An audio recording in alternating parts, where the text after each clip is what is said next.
வணக்கம் நண்பர்களே. திருக்குற்றால குறவஞ்சியில் குறத்தி மலைவளம் கூறும் பாடல்களில் இரண்டாவது பாடலையும் தொடர்ந்து அதன் பொருள் விளக்கத்தையும் கண்ணுக்கினிய காட்சிகளாகவும் பாடலாகவும் பார்த்தும் கேட்டும் ரசிக்க இருக்கிறோம். அதுக்கு முன்னாடி வீடியோ பிடிச்சிருந்தா சப்ஸ்கிரைப் பண்ண மறந்துடாதீங்க. கூடவே பெல் பட்டனையும் கிளிக் பண்ணுங்க. வாங்க வீடியோக்குள்ள போலாம்.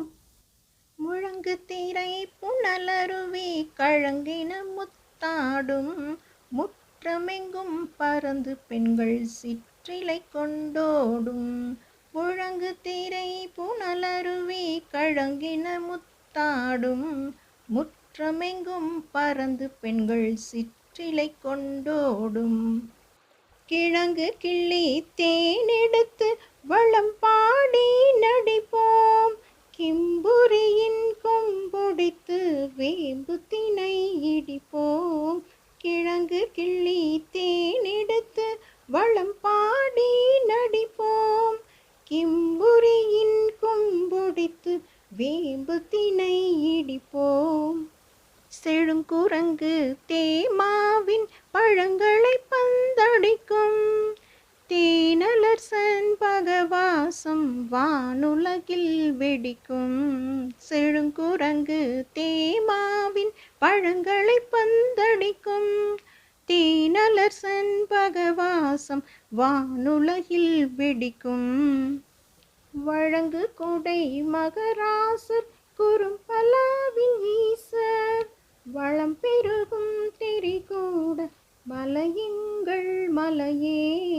வழங்கு கொடை மகராசர் குறும்பலாவின் ஈசர், வளம் பெருகும் திரிகூட மலையெங்கள் மலையே, மலையெங்கள் மலையே.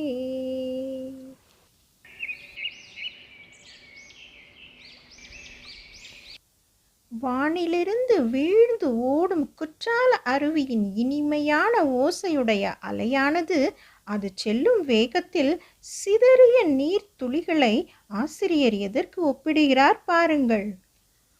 கழங்காடுதல் என்ற பெண்கள் கற்களை தூக்கி போட்டு விளையாடும் விளையாட்டில் கற்களுக்கு பதிலாக முத்துக்களை தூக்கி போட்டு விளையாடுவது போல் இருக்குமாம். ஆம், நீர் துளிகளை முத்துக்களுக்கு இணையாக குறிப்பிடுகிறார் ஆசிரியர்.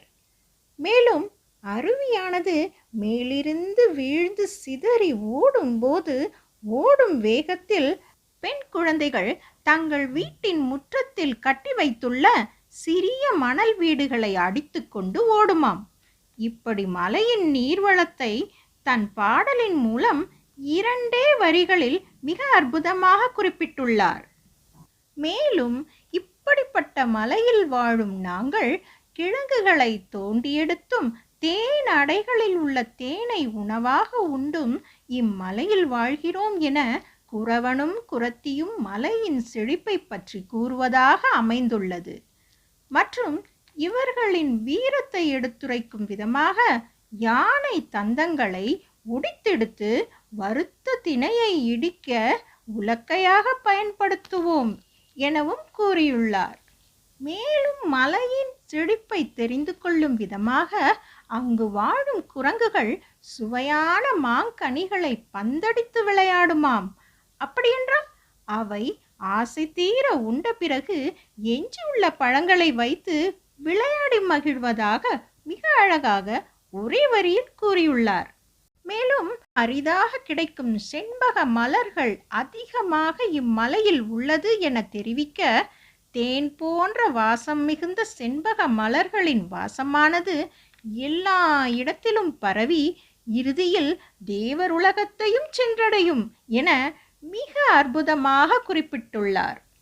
மேலும் பாடலின் இறுதியில் எல்லாவற்றிற்கும் மேலாக குறும்பலா மரத்தடியே எழுந்தருளியுள்ள எங்கள் திருக்குற்றாலநாதர் வாழும் இக்குற்றால மலையே எங்கள் பெருமைக்குரிய மலையாகும் என குற்றாலமலையின் சிறப்பையும் வளத்தையும் குறவனும் குறத்தியும் பாடுவதாக மிக மிக அழகாக எழுதியுள்ளார். என்ன நண்பர்களே, பாடலை பார்த்தீங்களா? பொருள் விளக்கத்தையும் பார்த்து தெரிஞ்சுக்கிட்டீங்களா? இந்த வீடியோ பிடிச்சிருந்தா லைக் பண்ணுங்க, கமெண்ட் பண்ணுங்க. ரொம்ப பிடிச்சிருந்தா ஷேர் பண்ணுங்க. மிக்க நன்றி. வணக்கம்.